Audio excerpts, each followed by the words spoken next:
to musky, walleye, bass. Big John's Fishing Show. Okay, here we go. Woo! Hey guys, Big John here. Hey guys, Big John here. Yeah guys, today I want to talk to you guys all about everything that I have learned in the past 2 years trolling Lake Erie and Lake St. Clair for walleye. You guys know I fished my whole life. I was a river rat. Did a lot of hand lining and jigging on the Detroit River, muskie fishing. There were years when I did a lot of bass fishing, but I wanted something more. In the past couple years, I've really tried to learn as much as I can about trolling Lake St. Clair and Lake Erie. I'm by far no expert.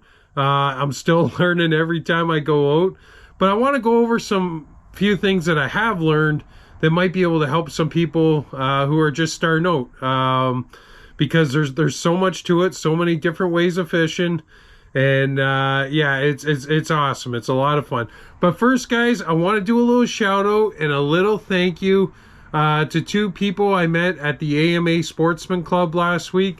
They had a little swap meet there. I went down there and I met Andrew Piper and his wife Jen, and just super nice people. They're from Better Bites Tackle. I don't know if you can see this. And here's their contact info. If you can see that. Anyways, guys, look at these paint jobs that they do. Solid work. I'm really excited to try it. And yeah, I'm a little bit upset with them because when I was down there at the AMA Sportsman Club, I tried to pay for it, and I'm gonna keep this bait up here just so you guys can see how beautiful this color is. But yeah, anyways, I gave them my money. They tried giving it back, and I gave it back to them, and she said, "Oh, you're gonna need a bag for that bait." Well, I didn't put 2 and 2 together, and when I got home, it took me like 3 or 4 days before I noticed. But she put my money back in the bag, so I'm gonna get you guys back one way or another. I love your paint jobs, and I'm excited to try your baits. So once again, it's Better Baits Tackle. See the card there, and it's Andrew Piper and Jen, just super nice people. They love to fish, and yeah. So anyways, let's move on.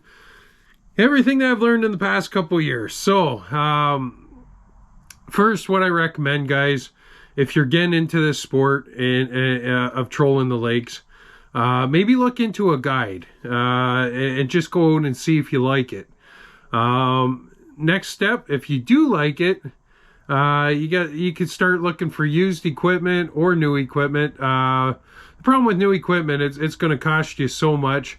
But you can build your arsenal as you go. Like, so for me, I started off with, I had a mixed bag of rods. Like, every rod was different. And I bought the inline. First big investment I bought was the inline boards. Those offshore tackle boards, guys, they're awesome. They work great. I can even use them with lead core up to 7, 8, 9, 10 color. And they run good. So first off, I would recommend getting yourself a good set of inline boards. I do have big boards. I got a big Riviera mast, beautiful mast, and I haven't had the need for it. You know, I've used it a couple times and it works. But those inline boards, they're handy, they're nice, and that's the way I've been going. So anyways, that's what I recommend getting first. And then your board rods with line counters. One thing I learned after I spooled up all my reels, guys, is make sure your reels are calibrated. That's a whole other video. If you Google calibrating reels, there's all kinds of methods to doing that, and making sure your reels are 100 feet at 100 feet. Because when I actually checked my reels, they were off by 20, 30 feet at 100 feet. So you want those reels calibrated, because everything's done through a dive curve, especially with your board rods. That brings me to the next thing. I recommend purchasing the Precision Trolling app. The actual trolling app is free on your phone, but then for each lure you're running, it costs you, I think it's like $3.99 or something.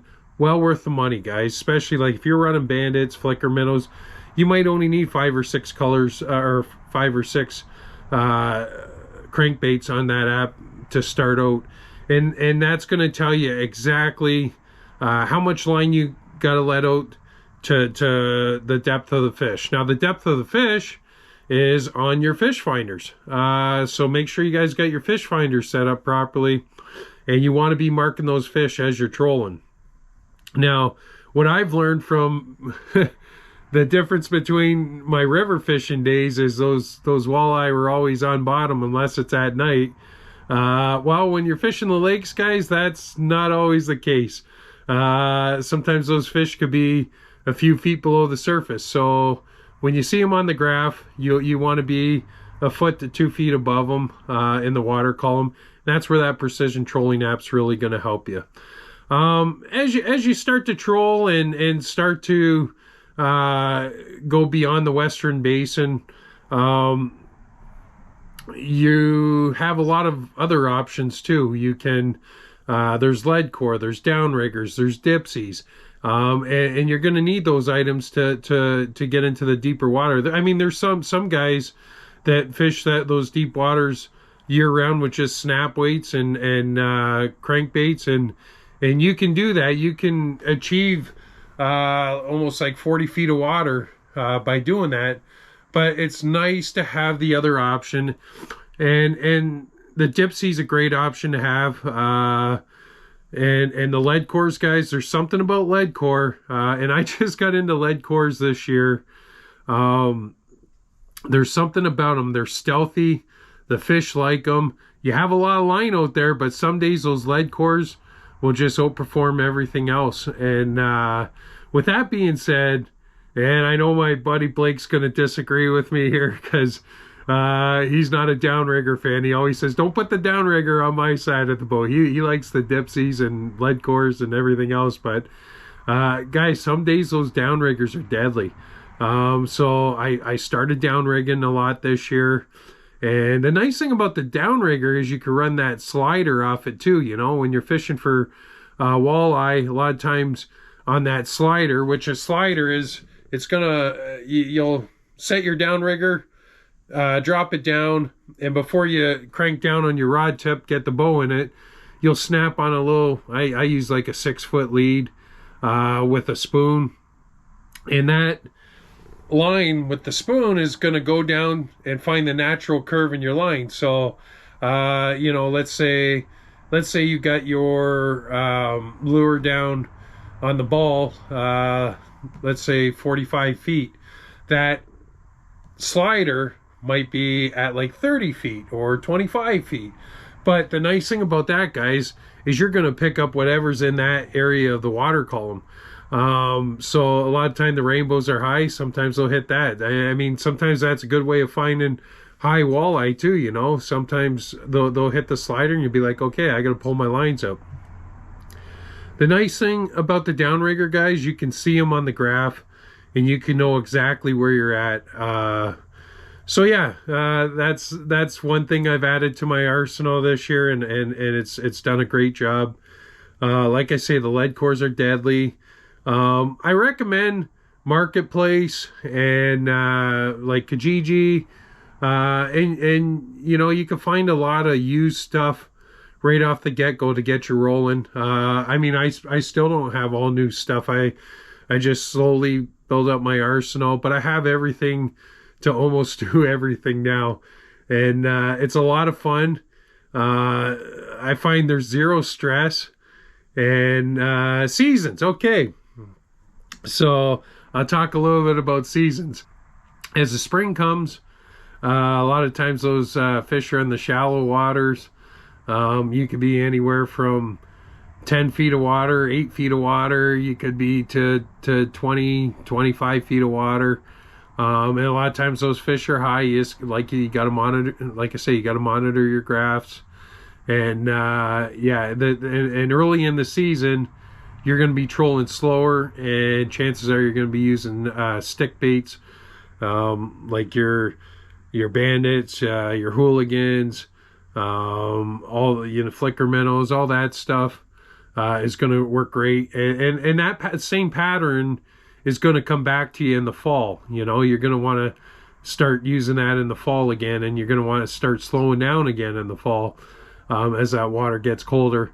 And then as the water heats up, guys, and you get into the summer, you know, you start moving from the western basin to the other side of the point and fishing mid-lake, and you're trolling a lot faster. You're starting to introduce worm harnesses with worms and spoons and those rippling red fins, moon eyes, and the list goes on and on. I've even pulled a lot of my hand line in Rapalas because I got some cool colors, custom colors, and they've worked good. So yeah, that's a little bit of what I've learned. I'm probably missing stuff here, but make sure your reels are calibrated, guys, especially on your trolling rods for crankbaits. Lead cores, I like having one of each color. Like I got a 1, I got a 1.5, I got a 3, I got a 4, I got 2 5s. I like having 2 5s. Don't ask me why. And I got a 6 and a 7. And next year I'm gonna add probably a 10 to my arsenal. But there's talk out there, and there's articles about combining snap weights with lead core on the backing. So if that works out and that's tested good, then I can eliminate those high colors like the 10 color. I won't have to bring so many rods on the boat. And like I say, those lead cores, guys, you can snap those right on your inline boards, your nice little offshore boards. They work great for it, and just a great way of fishing. And like I say, that lead core, sometimes it's deadly. So cheers, love yous all, be positive, Big John's out.